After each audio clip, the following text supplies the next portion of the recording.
Material for the brain. Conversations for thinking bodies.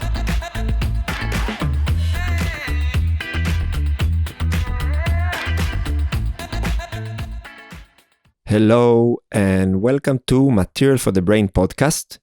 Today is our 14th episode, and together with me is Wili Erber, a martial artist, a coach, and the co-founder of Science of Jiu-Jitsu martial art gym. Wili holds a black belt in Japanese and Brazilian Jiu and a master degree in sports science. I met Wili 4.5 years ago when I started my own journey in the world of Brazilian Jiu-Jitsu, and nowadays I'm training at his gym under his guidance. What I really admire about Wili is how he manages to approach the hardships of training with ease and smile, finding a way to lighten up the toughest moment in the gym and transform them into pleasurable and playful challenges. In our conversation, we were looking at the question of how to deal with aggression, what does training has to do with character building, and what are the foundations for self-defense. Wili is a very humble guy, and as far as I'm concerned, a good example for everything he stands for. I was really happy for the opportunity to talk to him in person, and I hope that you too can benefit from everything that he has to share. Hey Wili. Hey. Welcome to my podcast. Very nice to have you. Thank you. Thank you, good, yeah. A little bit tired like always, but okay. Yeah, first I'm quite excited because you're the first guest that I interview in person. And it's funny because it made me feel like that I'm already much more used to speak with people through all this Zoom and online stuff. Like after a year of this Corona lifestyle, this feels already a little bit strange. How is it for you? Are you also too much online or like? No, I'm happy that I'm not so much online because of my job, I have to work with people. And also in the time of the pandemics, I have to work with people. So my online time is basically the same as always. And yeah, so what are you doing now? What is happening with you work-wise, life-wise? Okay, basically I have one main job. So I'm the sports director of the Austrian Jiu-Jitsu Federation. And beside that, I opened with a good friend of mine a gym, the SOJJ, so the Science of Jiu-Jitsu, like a Jiu-Jitsu school, like 1 year ago. And yes, and then private family life. Also a lot of time, of course, yeah. And basically that's every minute in my life. Yeah, no, it's, I mean, I know you from the Jiu-Jitsu world. Also, you're my trainer at the moment. I train at your gym. And first, like, how are you guys feeling with this? You had like the worst timing in the world. You just opened the gym. And I remember like, I just bought like a 10 entry ticket, and then a week after Corona started. How did it affect you guys? It was really crazy. It affected us basically a lot because we opened our gym, and I think 1.5 months later we have to close the gym. It was the first lockdown in Vienna, and then we reopened again some months later for I think 3 months, and then we closed again because of the laws in Austria. And so basically the first year we closed, I think about 70% of our school. Wow. So very crazy. Yeah? But nevertheless, we have a lot of good feedback from the people and we managed to grow quite good. So let's see what happens when we can reopen. Yeah, I will definitely be there.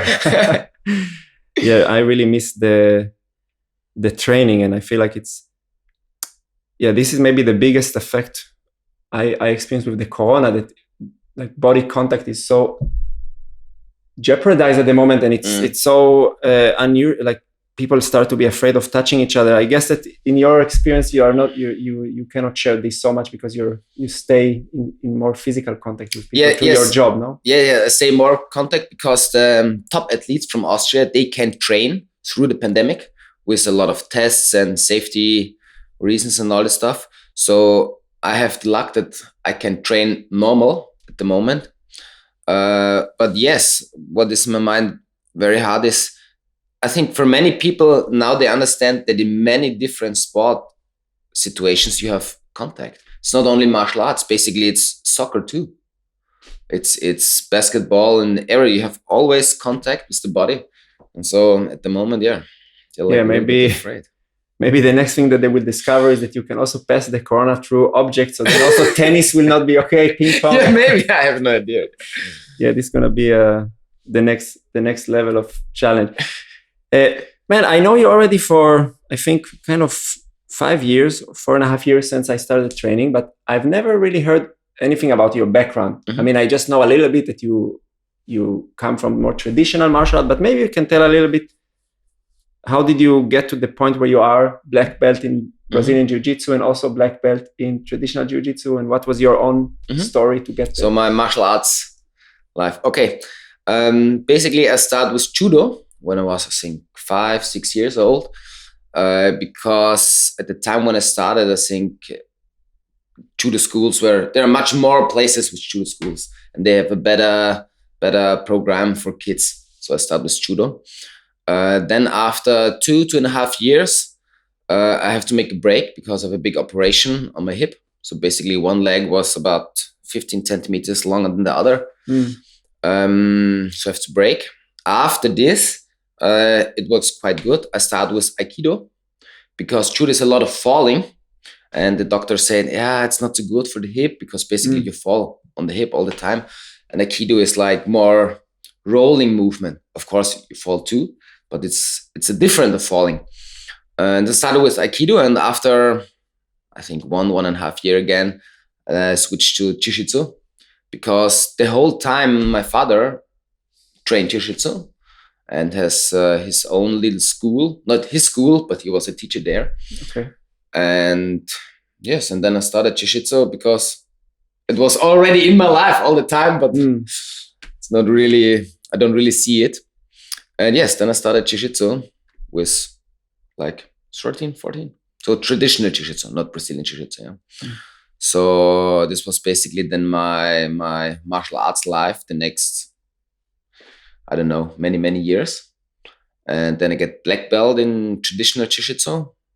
At the moment, I have the 4th degrees. So basically it's a long time. And the black belt, so Brazilian Jiu-Jitsu, I started about 8-9 years ago, but it was not like I joined a BJJ school and started as a white belt. It was more like, okay, the what is thing, especially on YouTube and all the media and stuff, and started, okay, let's try to do the sparring, to the rolling, just a little bit more technique, because in the traditional school where I came from and where I'm also be, we roll and we spar every training. But it was more like not the technical sparring, so it's more traditional techniques and maybe self-defense and throws and joint locks and all that stuff, but more standing. But in the beginning or at the end, we spar, just that we sweat and it's like the physical contact you have, yeah. And so I was already like into it, and then I started with a good friend, with Daniel Krenhuber from Salzburg.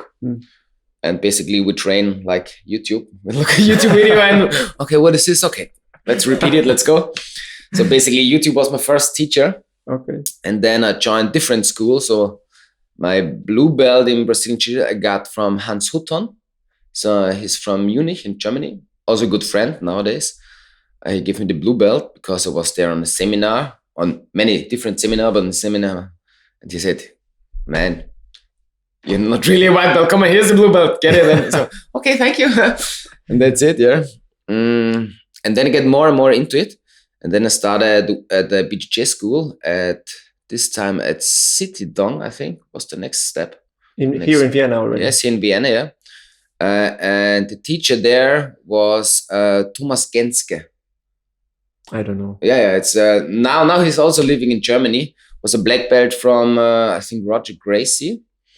And yeah, he gave me the purple belt after, I don't know, 1, 2, 3 years.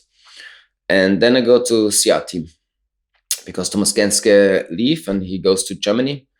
And then there was 2 or 3 months, not really a teacher at this place. And okay, I feel it was not the end of my way because martial arts has never really an end. And then I go to the CR team, to Peter. and there I get the brown belt, and some years later the black belt. Black belt. So your father was to some degree an important figure in your life, like directing you there. Like what was the relationship with him? He inspired you to do it. He was deciding for you that you're gonna do it, or what? How? Like, no, this is the funny thing. It was not he not really decided anything, because basically he trains jiu-jitsu, and there were also kids class, but I started judo. And why was that? A very good question. I have no idea. I have no idea. It's just like, I think we was in the same hall, maybe. I have no idea. Because I would imagine if, like, that's what I'm doing. I'm training at your gym, and I also brought my daughter. Yeah, I know. It's really a really good question. I have no idea. And later, this was the crazy thing in my mind. So, there's also jiu-jitsu. Because first judo, then aikido for me. So as a kid, basically, maybe it was the same in my head when I was very young. But there's my father doing jiu-jitsu. Yes, try jiu-jitsu. It was like, so he not really decide something for me. It was my decision. But he just opened all the possibilities, and yeah. Because I think there is a certain, you said something now that martial art doesn't really have an end.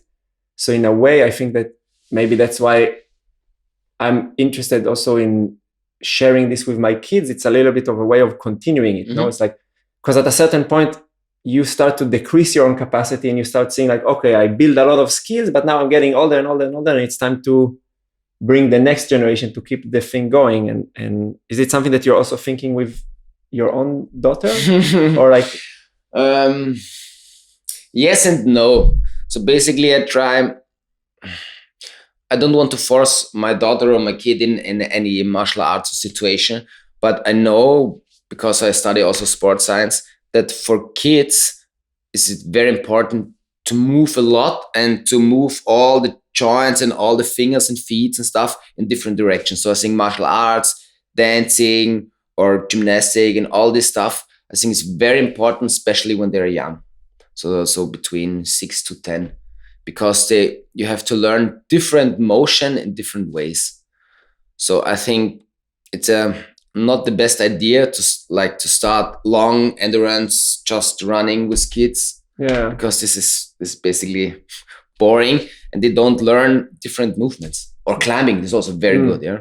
So they have just to feel free and figure out many different ways of movement, of catching a ball, throwing a ball, height, and all this stuff. Yeah.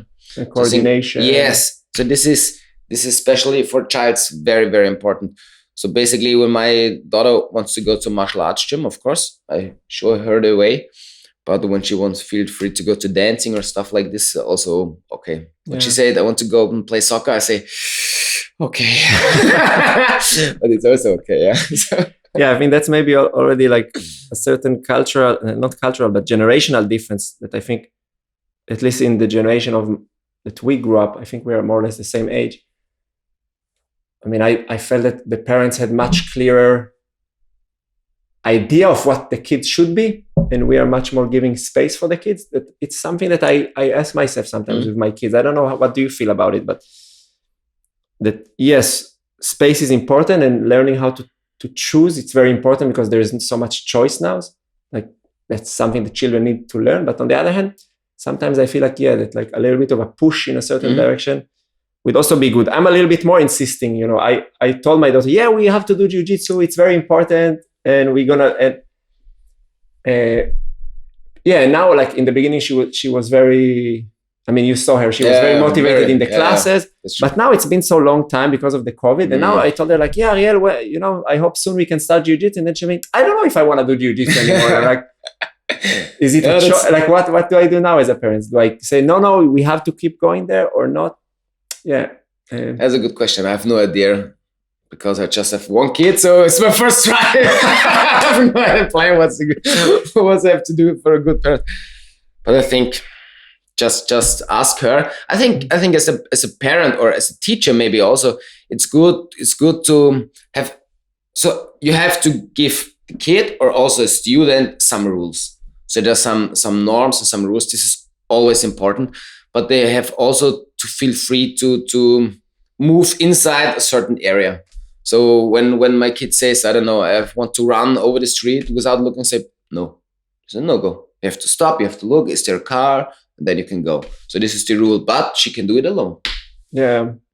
So this is... Yeah, I mean, maybe it leads me a little bit to the other question, to the next question, like why martial art? And maybe even more specifically, why Brazilian Jiu-Jitsu? What is there for you that you think like, yeah, that's what that's what it brings to my life? Because of course, like now it's also your job and this, and of course it becomes already something that you have to do in a way. But what is there for you that you really think, that's why I keep going to the gym, to keep training all the time? For me, the big difference, because before I started Brazilian Jiu-Jitsu, I do basically traditional Jiu-Jitsu or Jiu-Jitsu, whatever you called it. And in my mind, there's a big thing that is maybe missing or maybe too small in traditional Jiu-Jitsu. It's the fact that you can test what you're training. So when you train self-defense or traditional Jiu-Jitsu, in a way, historically, it is self-defense. Yeah, it's very hard to test because you need a lot of people, maybe a knife, cut the first one. Okay, next one. So it's not possible. Yeah. Or kick the groin. It's like, oh, what the hell? So, okay, next one. And when you enter more like a system who is more into sport, like Brazilian Jiu-Jitsu, and basically there's a rule set, there are clear rules, there are clear things that are allowed, that are not allowed. It's easier to test.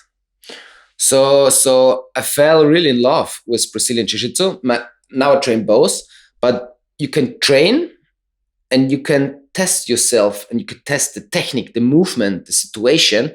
And then also after some years, the same move you can develop and do a little bit different. Or maybe after some years, you understand, this is basically it's the same, but it's another reason why it works or why it doesn't work. So this is for me, I think for my mind, this was the big step. Because on the one hand was only the training for a situation that never comes. Yes. That's good. And on the other hand is you train for the situation that comes in every training, because typically for Brazilian Jiu-Jitsu is you spar every session.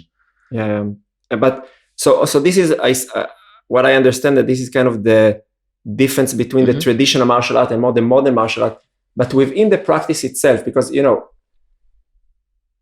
of course, doing Jiu-Jitsu, there's a lot of fun and pleasure, but there's also like a lot of repetition, a lot of, discomfort. It's not that it's like a pleasurable ride every moment. I mean, maybe also you're in a different position because you're a black belt. No. So you're more on the... I know what you mean. You're less on the suffering side on the mats. But I mean, like, do you take something out of the practice that is beyond the practice that you feel like, yeah, this really helps me in other things in my life? Or like, what is the relationship between going to the gym and just being yourself, taking the other responsibility that you have, like a business owner, a father, a husband? Does it affect your life? I think it goes in both ways. So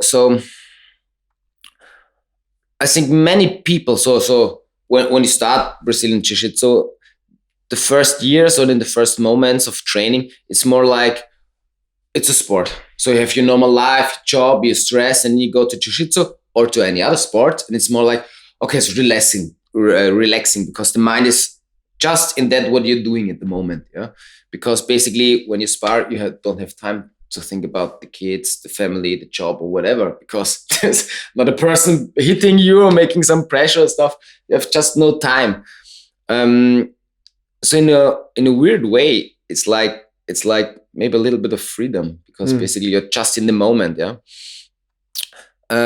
And when you want to learn something from Jiu-Jitsu or from training martial arts, and to copy that in your life, of course it's possible, but I think it's hard because you have really to keep it out of the class. I think many people, they go into the class or go into the dojo and their mind is here, and when they step out, it's like a stop sign, poof, and they're basically different people, many people. So you have really create your mind as a little, you have to open your mind. And you see, okay, the dojo is not really a place. The dojo is maybe in your head or stuff like this. So I think it's possible, yes. but I think maybe not for everyone. But I don't know if you have a memory or something that you can share. Maybe not. Yeah. But about a situation that you felt like, yeah, like now I experienced this translation of, like, yes, I would act differently if I wouldn't have this background in martial art. Was a good question. It's a very hard question for me because basically I raised up with martial arts. So you don't know any other way. Yeah. So basically it was always in me. Or good question, very good question. I have no idea, really. Yeah, no, it's something that I'm inviting many people to the podcast from different fields, and there is some people who are really strong advocates of this idea that, like, physical practice translates to behavior. And some people say, well, I don't know, as you said, like for some people, they come to the gym and they go out and they're the same person and they just learn some physical skill. And what I'm trying to figure out for myself, and maybe that's what I'm curious, is there a formula, or is there a way that we can actually be conscious about cultivating it? Because I don't know, it leads me to another thing that I wanted to ask you, that martial art in a way has the potential to decrease aggression, but also to increase aggression.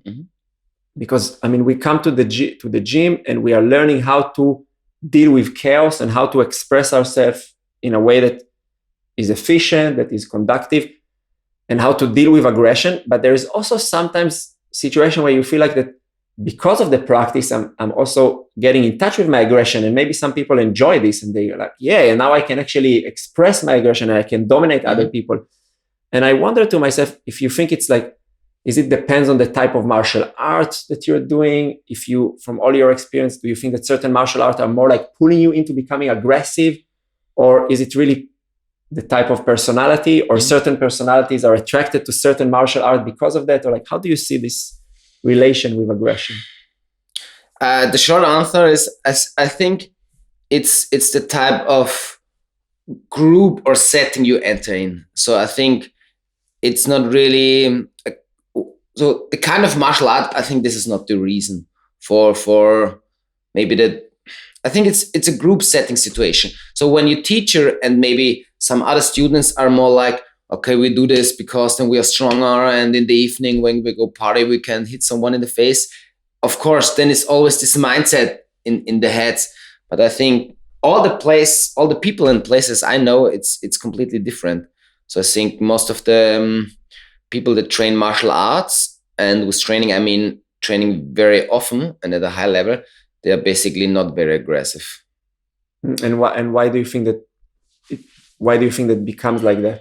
Is it because they express enough of this energy in the gym and then there's no need to do it? Or is it really that the personality is being affected? Or I know there is this cliche that you say like, okay, after you experience, I mean, I heard this about jiu-jitsu. I don't know what you think about it, but like that you enter to the gym with your big ego, but then you're being smashed for so many years, and then you have the experience of what does it mean to be on the vulnerable side. So then you become more empathic and you're less, and you wouldn't want to do it to others for no reason. But I don't know if it's true, because some people might be, like just statistics or whatever, and then it's like you're giving them tools to become more vicious in the world. I don't know. I think it's the same like the question before. So of course, what you learn basically in Brazilian Jiu-Jitsu is at the beginning, maybe you're in a lock or you get choked and you try too long to escape.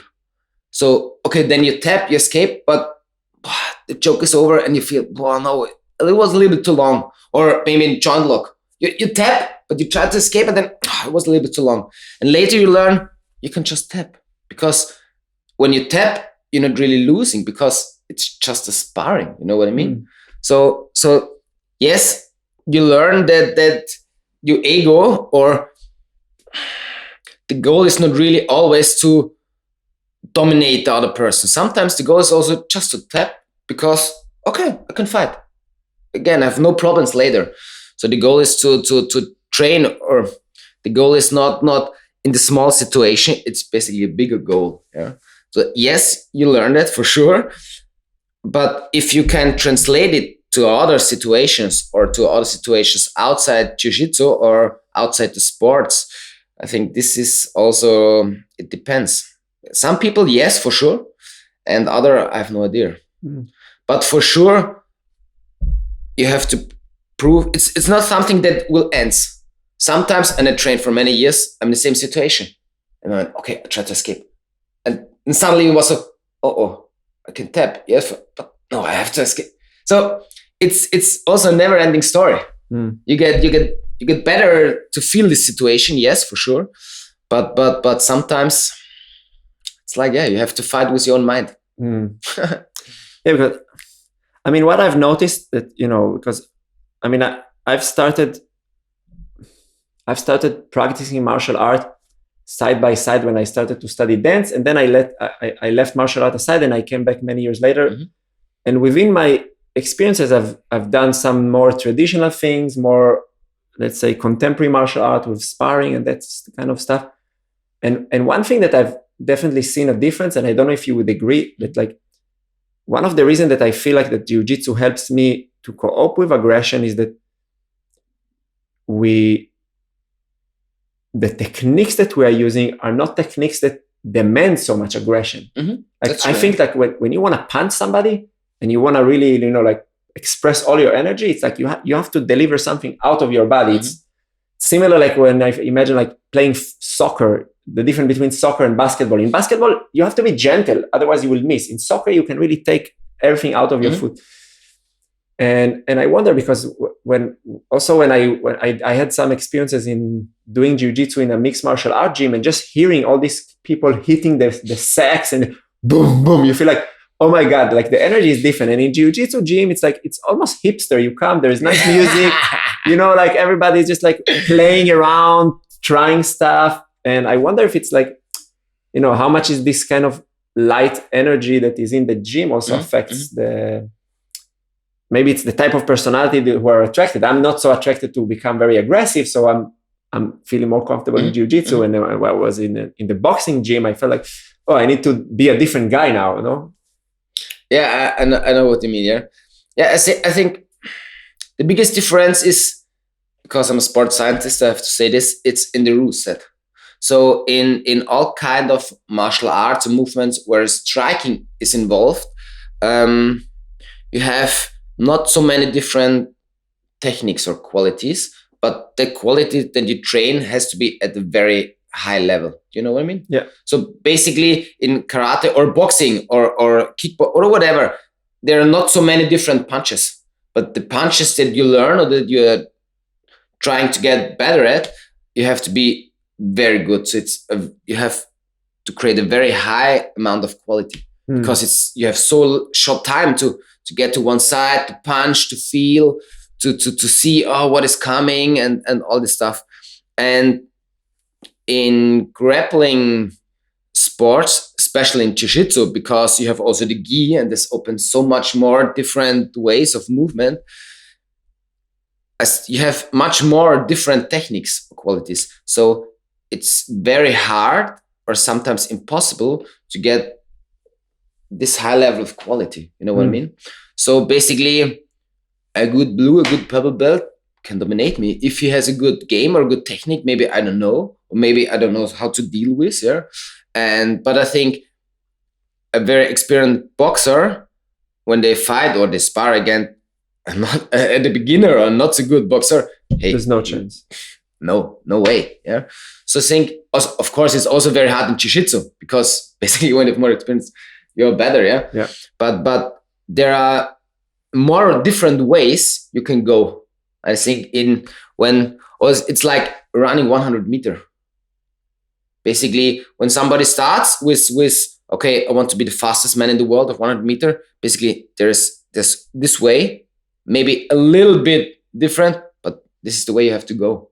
And okay, you can try it, but you're too short, not possible. Oh, you're big, your legs are not long enough. Okay, basically, you can try the next years, but for sure, you're not gonna make it. Yes. So in sports science, you know exactly what you need to go when the goal is very clear. And in a thing like, I think in dancing, it's maybe the same. When there are so many different movements, there are also many different ways. And sometimes it's also not very good to be too exact in one motion, in one technique or move.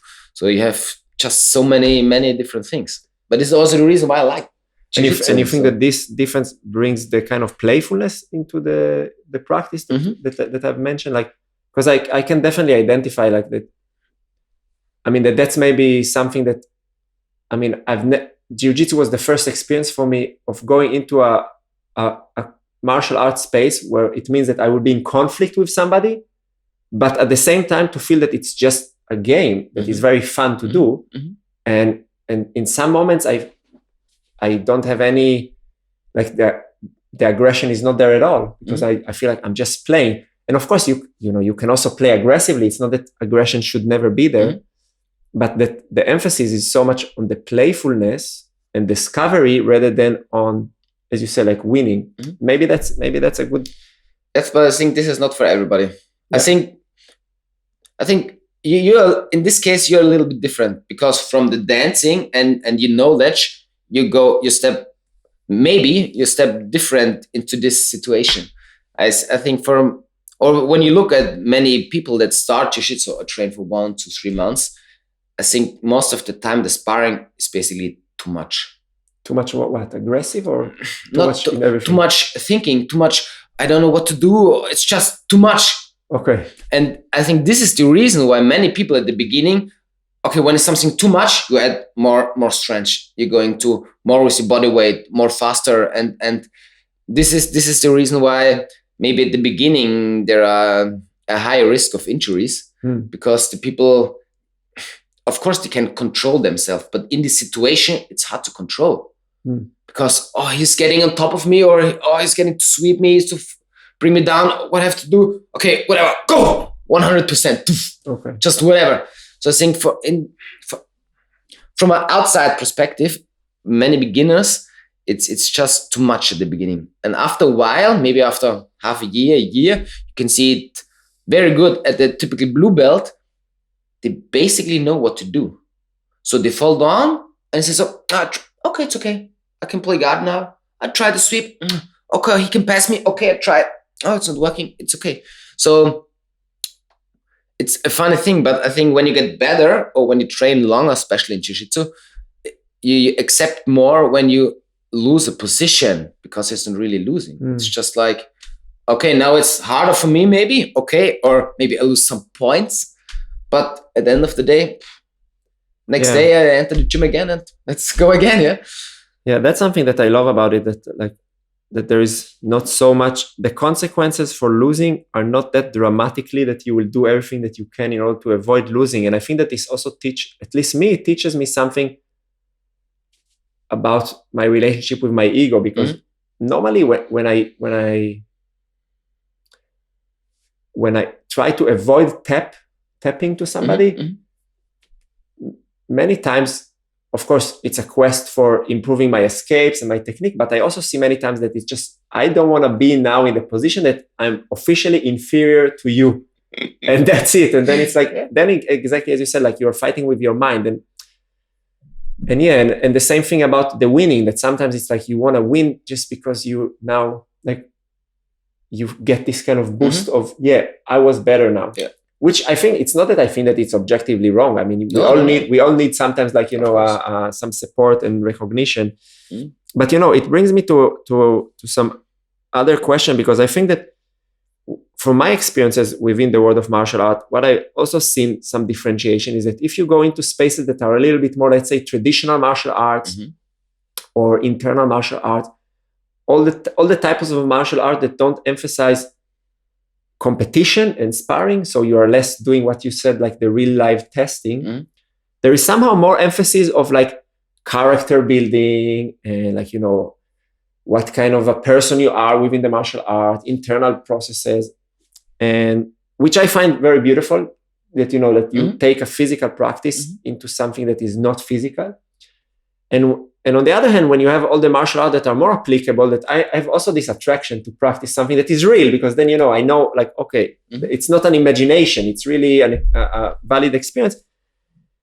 then I see that like in some spaces, the idea of character building is completely washed to the side. And then you just see like huge egos being cultivated. And, like there was just now this week, this example that I've seen, this Gordon Ryan, this top athlete, one of the best in the world.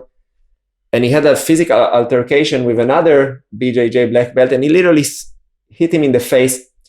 And I was wondering, like, okay, so if that's the result of all this training, is that we get these super egocentric people, like, what are we doing? How do you address it as a teacher, as a gym owner, or like, how does it play in your life? I mean, also a very good question for sure. I think you have to separate it a little bit, because for the majority of the people that train martial arts, it's not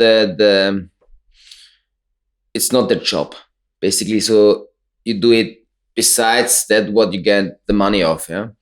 And for these people you're talking, so basically top athletes at Brazilian Jiu-Jitsu, they live for that. So that means they get also the money. So this is, first of all, I think one reason why it's a little bit different. So at the traditional martial arts perspective, when from my school hit somebody else in my school or also outside, and I heard it, I talk with them.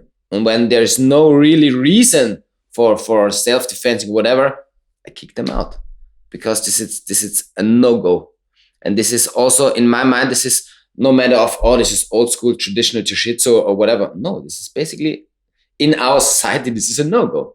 Yeah. And when somebody shouts at you, and shouts disgusting words to you, it's a no-go to hit the person. It's a no-go. When somebody attacks you, like hitting you or something else, okay, then it's a kind of self-defense. Yes. But basically, you know what I mean? It's a no-go. It's basically a no-go to hit someone. Yeah, we already accepted it in our society that violence is not the way to solve conflicts. Yeah, and you asked me before with the kid. When you see my kid who's going, I don't know, at the kindergarten or at the playground, and he's going to push someone, it's a no-go. I pat the kid, like, this is no-go. It's not okay. It's not the way. Let's go. We go home. Why? I just won and he got first. No, it's a no-go. We go home. That's it. So you don't have to shout or whatever. This is basically a no-go. So I think most of the traditional school have a better view or relationship to this kind of norms and terms, because as you said already, maybe there's more like this I do it for myself, like a little bit of meditation, like historically it comes from the Zen Buddhism, I think. Yeah. So there's more this into it. But in the modern sport direction, it's also a business.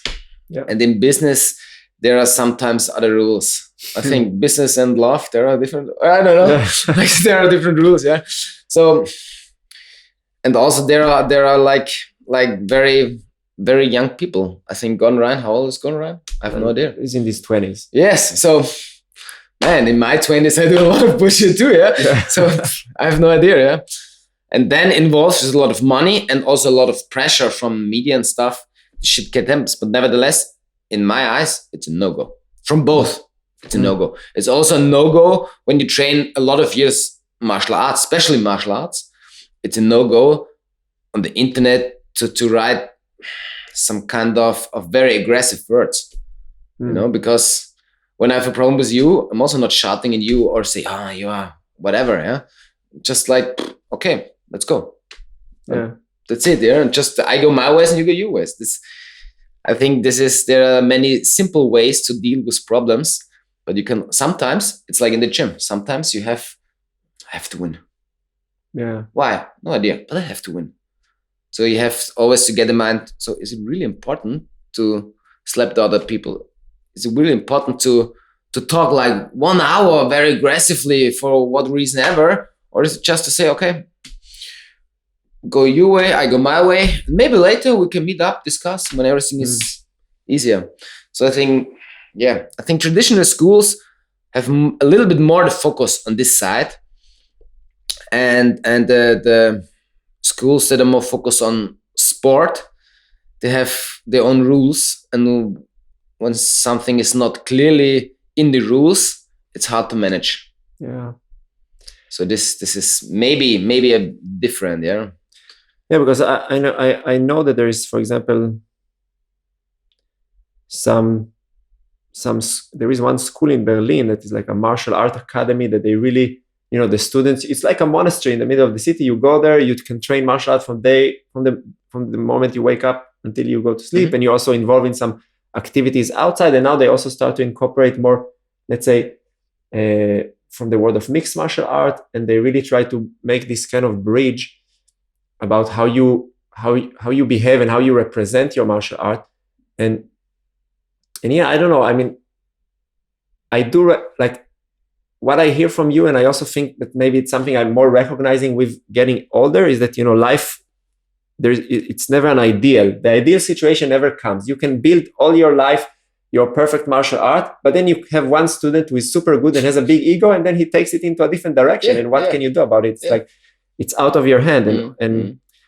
And also, yes, but that's a little bit of a tricky thing, I think, with martial art that has competitive aspect. That, as you say, like, I mean, in jiu-jitsu, in jiu-jitsu, your years of being the best is not the years where you are your best person, probably, because you are, of course, this is something different, yeah, too young. And many professional athletes that we look at with admiration, they're just like young kids who are very good in some sport, and they play a certain role model for others. Yeah. But this is the kind of that you look to some people, because many people also think, or I think that many people think that, you have a black belt, you're a very good fighter, and you win a world championship, he's the best teacher. But I think to teach something, it's another story. Yes, of course, it can depend, yeah. But I think there are unbelievably good teachers, and nobody knows they're good teachers, because they're not like posting everything and not winning every world champion thing and all this stuff. Yeah. So I think there are different ideas. Yeah. And also, I guess, I don't know, maybe it's another thing to dive into, but like, as a teacher, you affect your students in many situations that are not relevant at all to this goal-oriented process of winning a championship, which is just like, the everyday hardship, or like, just listening to them when they have a hard moment, especially if you work with kids. Like, how do you see your role as a teacher? Is there anything that you think that is important for you to offer to your student beside the, like all your knowledge in martial art? Or is it something that you do intuitively? Or I don't know, do you think about this stuff, or it just happens to you with your personality? Because one thing that I can definitely say from the outside is like, you're one of the most positive people I've met in the world of jiu-jitsu. Like, there's always a smile, there's always a welcoming energy. There's never like I really feel that you're there for the people. But do you think about it, or it's just like you've always been this kind of guy? I think a little bit about it, but not so much, because I think when in my mind is always, be nice to the people, and in my mind is, oh man, I hate this shit. It's just not very, very good. And then I think it's the wrong job for me. Yeah, sure. So of course, I'm very happy also, because I have the luck to make my hobby, or what I love, to such a big thing in my life, yeah, or to such my job, yeah. But I think for adult grown people, I think I don't really try or make it with purpose to give them like a life-changing sentence, you know what I mean? Yeah. So because sometimes I know that, or sometimes, very often, I know the people only in the gym. And I have no idea what they work, or have their family. And every people have a different mask. So you go to your working place, you have a different mask. You're at home, you have a different mask. You're at school, different mask. I'm pretty sure my daughter in the kindergarten, and sometimes I look at her through the window, it's completely different at home. Yeah. So sitting there eating, no problem. At home, so what the hell? This is not my child. At home is like, come on, let's sit, eat. No, I'm ready. No, I don't like. It's a different child, yeah. So it's not. And also some of my students are older than me, so I don't feel I have the right to say, hey, my friend, look, this is the way in life, and this is, you have to do this like this, and this is, come on and pray to me. And so I don't really try to do this. It's not really in my mind, but maybe sometimes I do this. I don't know. I have no idea. But it's nice because, this is where I do see the relationship between the practice and the behavior, because first, I really appreciate this humble approach of saying like, hey, what do I know better than others? That it's like, it's already for me like a good sign about which kind of teacher I want to have in my life, rather than the teachers who knows better than you about your own life. But I think that it's also part of the practice. And maybe that's, in my first martial arts school, where it was kind of a weird mixture between Chinese Kung Fu and Russian street fighting. The teacher was from interesting. he was from Ukraine, and we trained always outdoor, hitting trees. It was a very strange thing, But I was really attracted to him because of the way he moved. He was a beautiful mover, and I also, back then, I just started entering the world of movement. So of course, maybe today I would look at him and I would say I would react differently. But back then he was a really inspiring figure.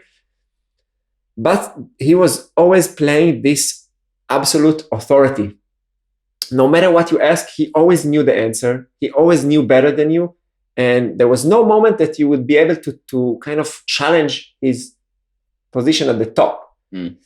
He would never spar with you.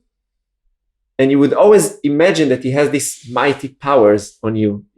Sometimes he was also a little bit vicious. So he would come and kick you in the leg and you were like, oh, wow, such a painful kick. I wouldn't want to fight this guy. But in the jiu-jitsu, it's like, I've been training, I've been rolling with you many times. And in some days that you're a bit more lazy or less concentrated, I can surprise you and you're like, oh shit, now I need to wake up because Matan today is really hyper. And, yeah, of course. And then it's like, even if you try to maintain this facade of invincibility, it's going to hit you back in the face when some really big dude come and has. So in a way, it's like, I guess. I think there is but this is my opinion. I think there's a general problem in some, or especially in martial arts, because many martial arts teacher, they go to a school, or basically it was like they go to school, they raise up in the school, and then they teach. So the thing that they teach, and not the technique, the way that they teach, it's 100% the same way they got teach. So there's no or very less evolution in teaching, you know what I mean? So you have to learn how to teach.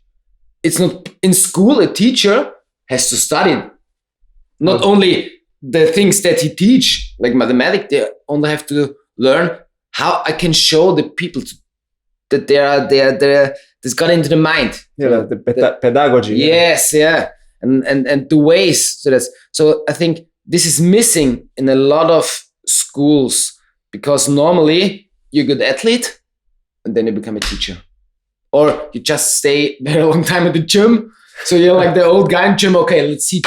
Yeah. And I think this is maybe one main reason why there are some teachers, like you say, like, okay, I'm the big boss, but nobody can fight me. Oh, come on, I hit you and let's go. Yeah. Yes, I know many people like this. Yeah. And I think it's important for a teacher, or for teaching, not only martial arts, to kind of reflect yourself, to go to in front of the mirror and look and say, okay, how was this? Was this good? Was this bad? What is the problem? Because I think you can always getting better at teaching. Yeah.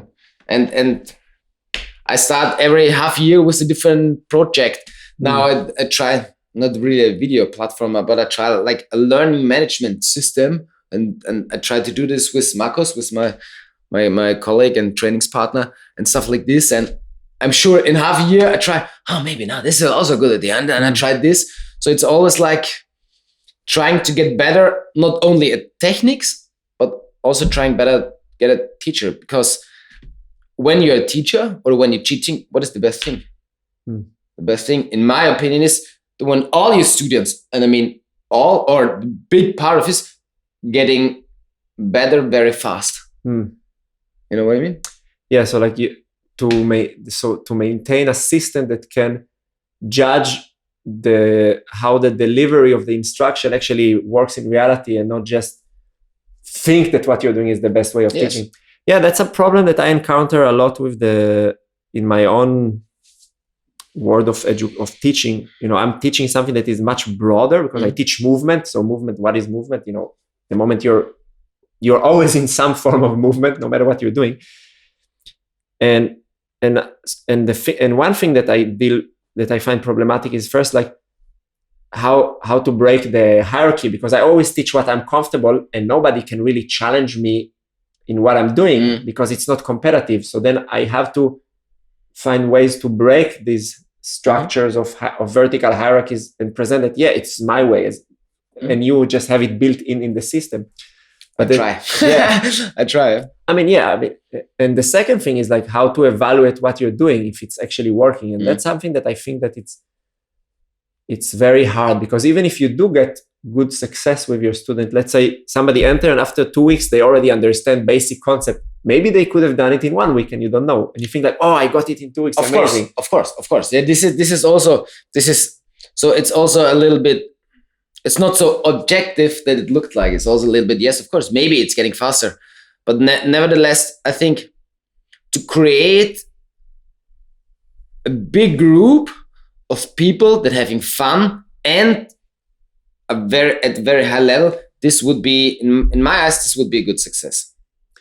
Yeah, in martial arts, yeah. Yeah, because I think you said now a group of people who are having fun together, and I think that's another huge thing in jiu-jitsu in comparison to, like, when I look at my memories from this little group I was training in Tel Aviv with this Ukrainian teacher. There was some friendship, but there was not so much joy. Like, there was joy in the training, but the social aspect was not that present. And I think jiu-jitsu really feels like, like people really enjoy. I have many friends from the gym, people that I keep interacting. And that's something that I also find quite important. And maybe in a way, that's also something that you give people, like to be part of something that is social life. It's really important, no? Yeah, that's true. Yeah. For sure. Yeah. So, I don't know, but I don't know the reason. Really, I have no idea. But especially in Brazilian Jiu-Jitsu, this is absolutely the case. The people are, I don't know why, they're closer together. And many Brazilian Jiu-Jitsu guys meet up as a friend besides the gym. And they train besides the gym together and all this stuff. I don't know why. I have some thoughts about it. But again, it's not something that I'm sure. But, I always have the reference of contact improvisation, which is this partner dance that is, in a way, if jiu-jitsu is white, contact improvisation is black. It's like it's the same skills, but applied in the complete opposition. So you always maintain physical touch. Like in jiu-jitsu, you're working to touch, but you're trying to be as light as possible and to enable movement. So it's like the opposite application. And also in the world of contact improvisation, there is a very strong sense of community, much more than in the world of contemporary dance. And I have the suspicion that it has to do with physical touch, because, maybe. When we are rolling and we're starting to touch each other, and even if it's very intense and competitive, most of the situation, people come out and they feel like, man, this was like a good bonding, like, yeah. Absolutely. And, I think it's, you see animals do the same thing, like when you see, young cubs of lions, they roll, it's almost like, it's like playing around. Yeah, it's a way to get in touch. And I think that, like if the only physical contact that I have with you is my fist punching your face, oh man, it would be not good. I think it's a bit harder to really see each other. Yeah, I know what I mean. Yeah. And for me, that's definitely also the addictive part of it. It's like you're getting used to a certain physical stimulus, because I think, maybe we are not on that side, but I think many people are so hungry to just have physical relationship to their body, and jiu-jitsu gives you such a good. Because basically, in our society, it's not really allowed to touch other people. Or, there's much more. You have to have a context before. Without jiu-jitsu, I give you my hand, and that's all. Or yeah. And in jiu-jitsu, basically, there's a new guy coming, and okay, let's roll, and we jump on it and all this stuff. Yeah. That was the first thing. That's the first thing that I noticed when I entered the jiu-jitsu gym, which I know that it's a very awkward perspective for many people to hear, but the first thing that I remember that I was just astonished by the level of physical intimacy that is almost unspoken. You know, like sometimes a guy would press you with the face and you would like, oh my God, like if you would just pause these situations, like, I don't know you, what are you doing here? Yeah, I know what you mean. Yeah. But behind that now, there's a goal, there's the rule set I want to pass. So in this setting of jiu-jitsu, it's like normal. Yes. In the setting of normal life, so what the hell, why? Yeah. Exactly. But, that's something that, I think that's also being done very good in the world of jiu-jitsu, because physical touch, and maybe it will also can lead us into the next area that I want to talk to you, but physical touch is somehow can really serve as a way of like healing and feeling good about yourself, but it can also be really traumatizing. Of course. And what I think is great about jiu-jitsu, and this is a big problem in the world of contact improvisation, that there is no codified way of saying no. And in jiu-jitsu, you can always say tap, and that's enough. Like you feel uncomfortable, you tap, and it can be for whatever reason. It can be that your joints are at risk, but it can just be that it's too much for me. Yeah, of course. And in the world of contact improvisation, because it's collaborative and there is no aim to be one against each other, it's like saying no, it's already mean like, why don't you want to be with me now? It's like, but nobody will react like this in jiu-jitsu. If I tap, you did say, hey, why don't you want to keep rolling? It's obvious that there is a reason. True, yeah. And I think that's clarity around borders really makes it easier to, I don't know, did you meet people who had really negative experiences in jiu-jitsu? I haven't met, but I'm also doing it last year. But did you meet people who came and told you like, for me, this was really like bad experience doing jiu-jitsu, or you, I don't know. I talk with some people and they're saying that before they try jiu-jitsu. So they look at it, at the video, or they look at it into an introduction class, and they say, okay, no, this is too much for me. So, and then I say, okay, you can go with me or go with your friend or whatever. And say, no, it's too much. So they don't want to have this kind of contact to people. And it's okay, because jiu-jitsu is very special for a small group of people, for sure, yeah. So, but when you enter the gym as a person and you train, most of the people get addicted. That's a very interesting phenomenon. I think that's actually it's funny because it's the same with contact improvisation, that the hardest step is to actually look at it and say, I want to do it. But when you do it, then it has these qualities of addictiveness. And it's really interesting how this, I wonder if it's because what you said, like that it's that, that we are so, the social norms around touch are so restrictive that it looks weird to I know, like I've been trying to convince my wife for years to do contact, and now jiu-jitsu, and she's always like, why would I want to be touched by all these strangers? My wife's the same. At home she's killing me every time, so no matter what technique here, but outside, no. Yeah, it's interesting. And like I want to open another chapter, because we talked a little bit now about touch that could be also has negative effect and traumatizing effect, and you mentioned a few times that this word self-defense. What do you think is self-defense? How do you approach this big word? Because I think it's such a complicated. Maybe we can start entering and see where it goes, because I know it's not an easy question, but what do you perceive as the foundation for teaching and learning self-defense? I think the foundation of teaching self-defense is to prevent any to prevent any conflict. I think this is the best kind of self-defense. So when you're entering any school, any course, and the first class self-defense is like, kicking the groins and stuff like this, in the first minute, it's okay, but maybe not the best way to enter it, because I think when you have to defend yourself, there are a lot of things happened before. You maybe can go in another direction. So as we talked before, like Gordon and Ryan, maybe it was before another way, before the slap. Just, let the people talk shit and just ignore it. Yeah, so why? It's just Facebook or internet or whatever. So I think this is one aspect. And the other aspect is I think when you teach self-defense, you have also to look what is the goal for a certain group. So I think because I teach self-defense, especially for women, and especially for women about 16 to 18, maybe 20 years. And I think it depends always on the group. So when it's a mixed group from adult people, the self-defense is, you have to look on a different kind of self-defense, because for men there are most of the times different situations as for women. For women it's always this kind of sexual harassment and all this stuff. For men, of course this can also happen, but for men it's more like the physical aspect. So you mean violent, like yes, risk of violence? Yes. It's because I think in our society, or in many heads, there's always the man has to be the brave and son and honor and all this stuff, yeah, and we have to protect the women and all this stuff. So for men, it's I think a good way is to get a different perspective of this, because this is kind of aggression also. When you like, what is the problem? This is like the first step maybe into a fight, yeah.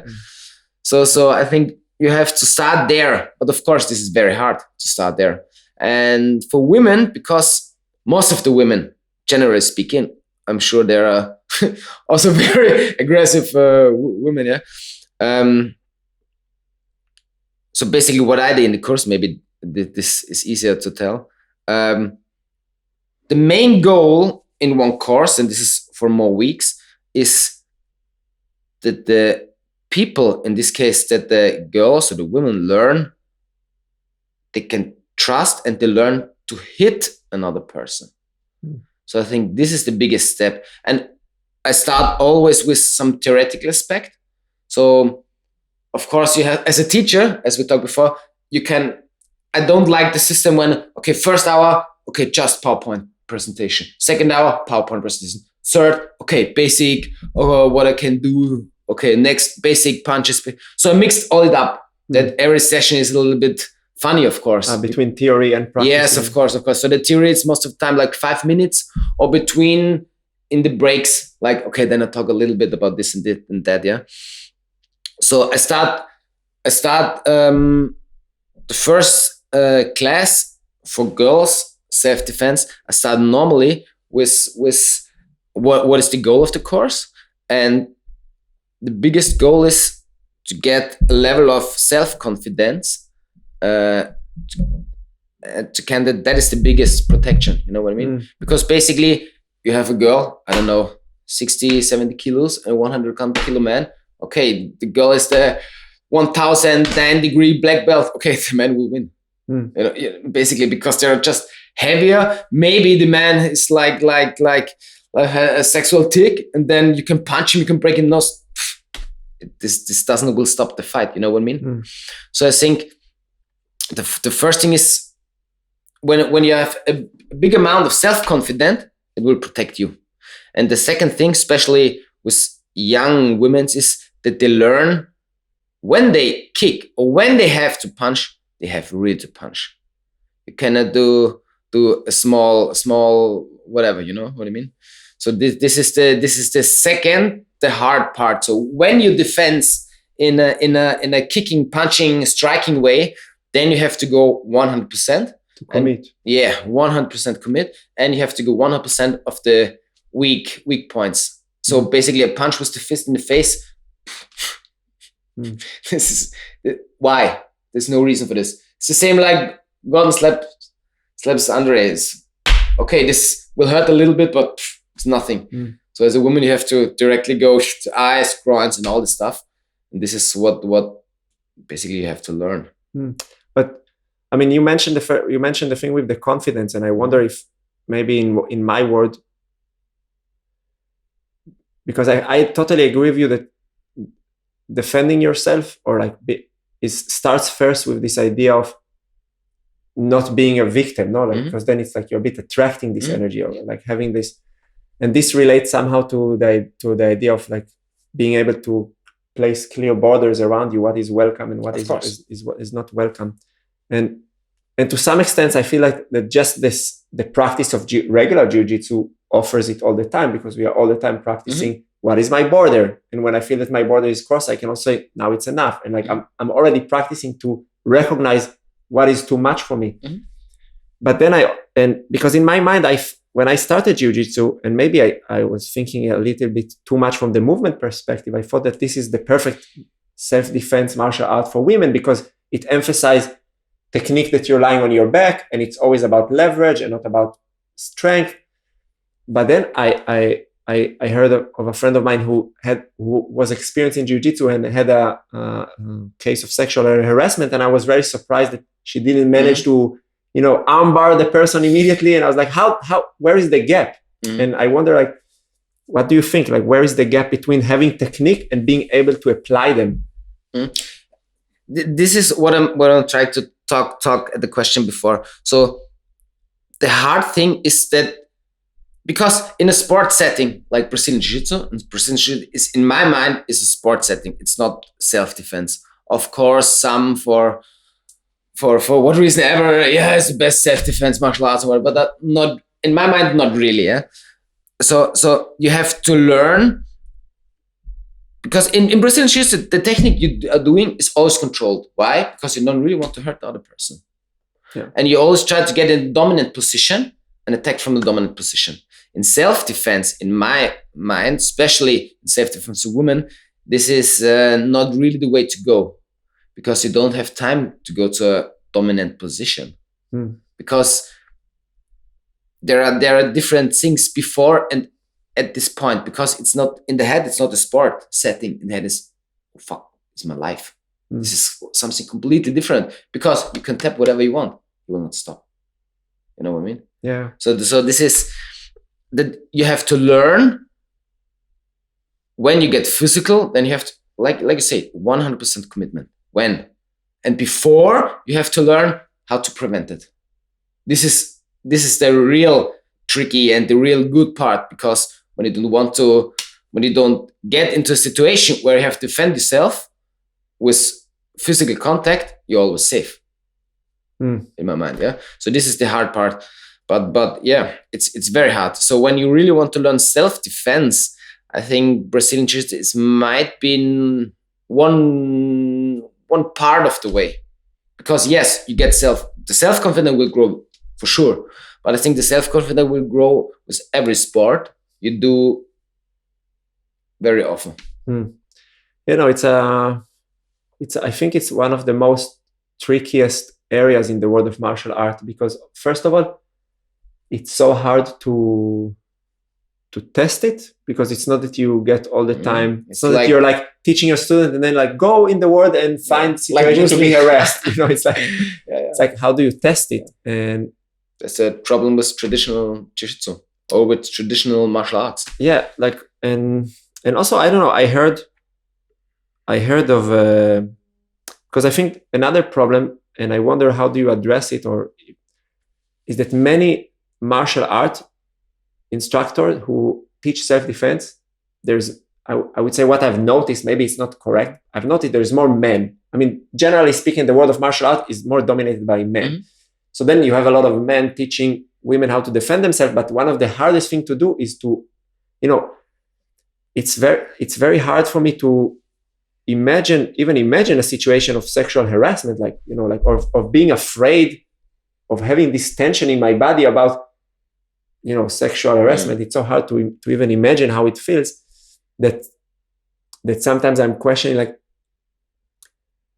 like how can we bridge this gap? I heard on some woman in, I think it's in Israel, maybe I'm correct, I'm wrong, but she did some program that mainly what was she doing mainly is just practicing with the women to shout like crazy when something happens. It's a good technique. Yeah, it's a good technique. Yeah, to not be afraid of not to go into freeze. So this freeze, fight, flight, not to go into the freeze, and that was the main practice, and not anything about actual fighting. Yeah, that's a good idea. Yeah? It's a good way. So when we're talking about self-defense, especially for women, there are different strategies, and punching or kicking are just a small part, and maybe not the effective part.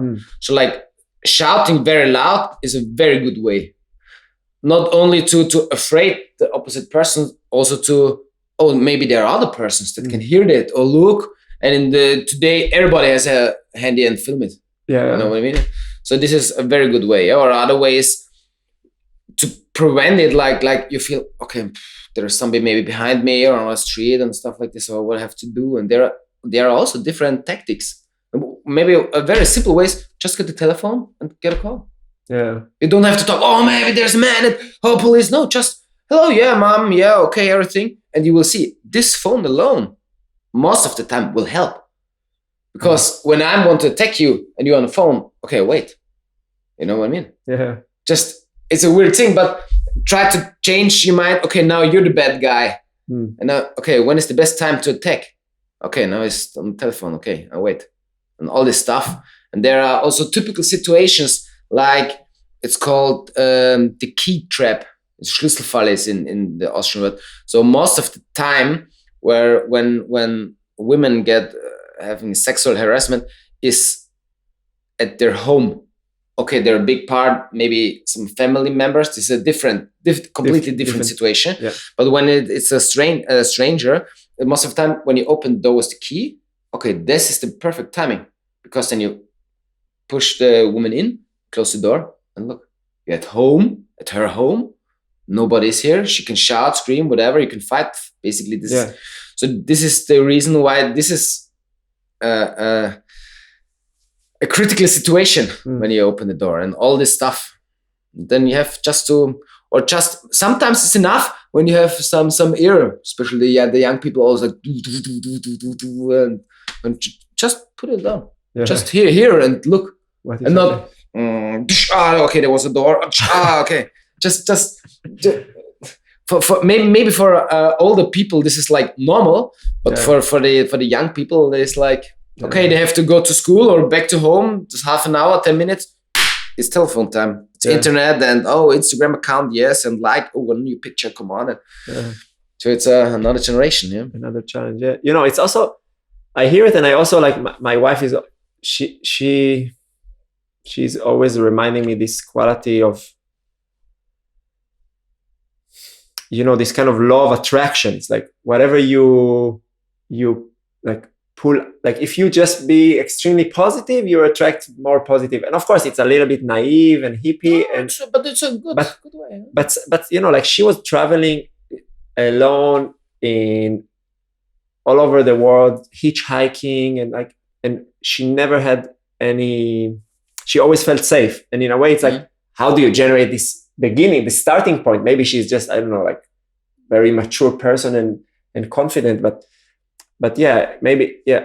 I feel like sometimes when I was doing martial art that was more related to self-defense, I was always kind of, you know, looking around like, when is the next attack is coming? And then like, I felt that maybe I'm also more kind of provoking it, you know. And like now in jiu-jitsu, it's like, I don't even think about it. You know, I'm not interested in fighting anybody, and I don't really think about it. So it's just, it doesn't happen in my life. But I guess that it's, for the majority of the people, it's like how many times you really get into a place that you're fighting for your life. It's a very rare thing. And maybe that's why I think it's more important to enjoy the ride than to just constantly prepare for something. But I know what you mean, yeah. But I think there's a little difference between preparing and being afraid all the time. You know what I mean? I mean, I just in my life, there are some, when I look at myself, I do a lot of things, maybe for safety reason, but I don't really think about it. So I'm not really the guy that drives with the tram or with the or whatever. But when I wait for the bus or for something like this, there's always a wall or something behind me. I'm never standing like, okay, there's a person here or here. Never. I'm not afraid, and I don't think about this. But there is, when you go to a bus station or when I wait something, there's always something strong built behind me. I never turn my back to some strange person like this.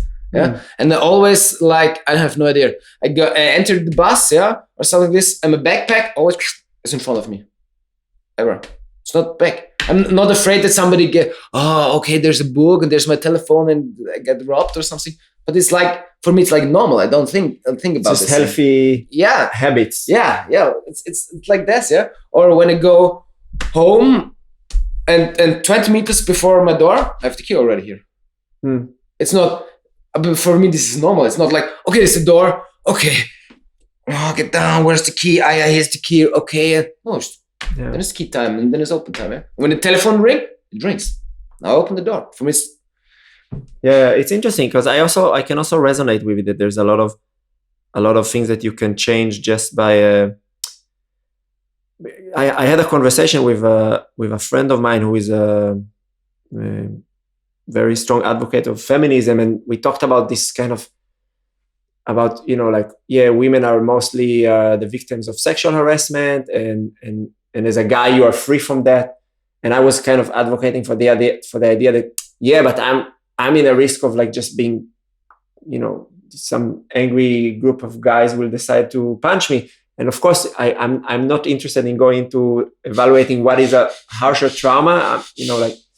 It's not what I'm trying to argue.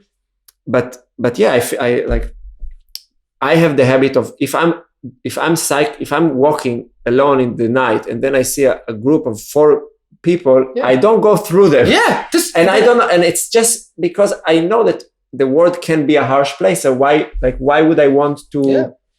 It's like so simple sometimes. Yeah. Why would I want to take the risk of something that I don't have nothing to benefit from? Yeah. And maybe that's maybe a lot of the tension between how men see things and how women see things in that situation. I think that, of course, yeah. Again, I'm really generalizing because there's the spectrum is very rich and people position themselves differently. But yeah, I would always look at where can I take the responsibility of the situation rather than expect that the other should be educated not to be violent. I know what you mean. Yeah. And it's but maybe when you're open to it, you can learn a little bit from martial arts or from the training from martial arts, also in this situation. Because in jiu-jitsu, and I think in traditional and in Brazilian jiu-jitsu, it's like, okay, when there's a danger or a threat or something like this, you can do something against it or you can use it. You know what I mean? When somebody's passing you, okay, you can block and get back to the guard, or somebody's passing you, and use this for some other motion, yeah? Or do a different thing or all this stuff. And when there are 4 people coming directly into you, you can go to the side, you can go to the other side, or you can just go through it. Basically, it's your decision. Yeah. And maybe most of the time I think there is nothing, but maybe there is something. I don't know. Yeah, and it's but I really like this differentiation that you said, that like being careful doesn't having awareness to danger doesn't mean that you have to constantly have anxiety around danger. And and I guess that would be a very challenging thing to ask yourself, how to actually do it, like how to be able to not suffer so much from the awareness, because I think that's a little bit the process that I think happens when you grow up as a kid. Like you are born and you're very naive and you're like, I want to play with everybody, but then slaps you or somebody push you off. I remember my daughter, we were in some swimming pool when she was 2.5 years old, and some bigger girl just pushed her off the rutsche, the slide into the pool. She was shocked. She never experienced anything like this. And that's now a little bit of the naivety is gone. And now every moment on the slide could end up in this push. And it's like, how to manage it. It's a life practice. Yeah, that's true. That's true. It's a super difficult thing. Yeah. Hey, Wili, I'm really enjoying the conversation with you, and I want to also offer you some space to share with the audience, like, what are the things that you're doing? And I know now it's COVID, but if people are coming to Vienna, where they can meet you, what is the thing that you're offering? What is the thing that people can expect in the Science of Jiu-Jitsu gym? What are you offering at the moment? So basically, when you're around Vienna, you can always join our school and come and train basically also for free. We have a good a triad week, so we can train basically for 1 week for I think €7. So this is nothing. When you want to join one class, it's completely free. There's no problem. And basically, we train every day.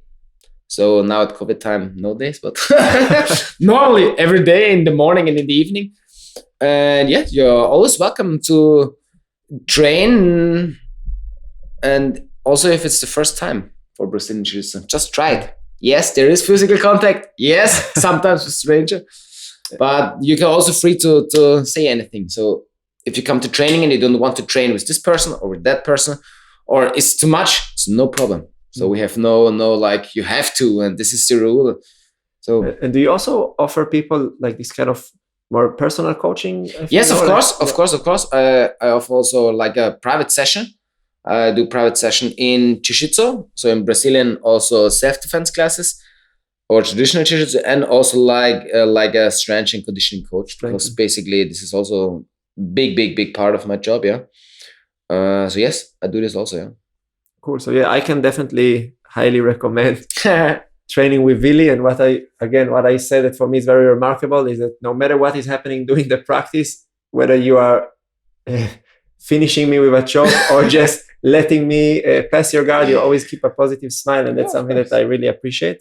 And yeah, man, thank you for coming. I hope you it's a pleasure. Fun conversing with me, and yeah, we see each other probably soon on the mat. Yeah, I hope. If you want to see more precious and insightful moments, make sure to check our short clips playlist. To see longer interviews, check out the full episode playlist just below it. And to be notified for all future videos, click the subscribe button and don't forget to hit the notification bell. See you on the next episode.